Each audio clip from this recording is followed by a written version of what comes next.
Events like Wine and Wildlife and of course our other fundraising events absolutely have a big impact on our operations here at Cedar Run. It's an opportunity to get folks together and have a great time, but also raise funds, all while having a good time and learning more about our mission. Some events are heavier on the educational aspect. Some events are definitely heavier with a fundraising perspective, but altogether our fundraising events really are a huge component of our revenue. Events such as Wine and Wildlife help to raise awareness about the work that we do in the Wildlife Rehabilitation Hospital, because most of the time the things that my staff are doing and our volunteers are behind the scenes. The public isn't able to come into the Wildlife Hospital because we want to keep those animals as wild as possible with minimal human interaction. But the events allow us to get out with the public and talk about what we're doing, give them some information about behind the scenes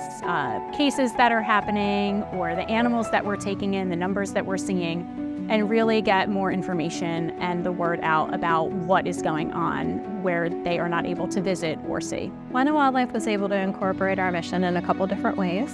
We were able to teach folks about our wildlife rehab, a little bit more details about things maybe they didn't necessarily know about, but also teach them a little bit more about our native wildlife by using our education animals.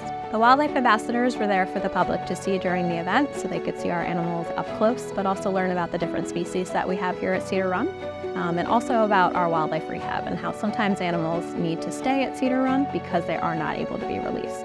They prepared because they do this sort of thing all the time. They go out to schools, they go out to festivals, and they're kind of used to being around the public.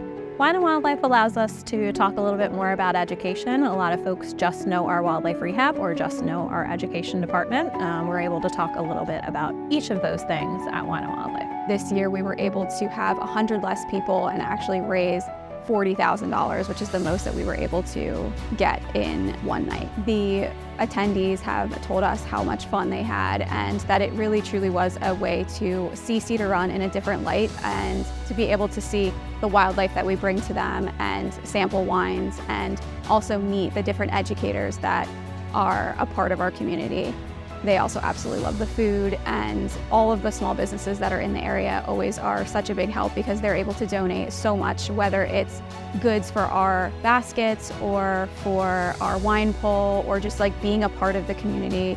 Like I've said, it's just a really cool way for the attendees to see how big we are in the community. We also were able to this year partner with community nonprofits that are all working towards the same mission that we are in the community. So whether they are working towards preserving land or being able to help aquatic wildlife or domestic animals, I wanted them to be a part of this night because it's not just about the work that Cedar Run is doing, but what we can do as a whole together.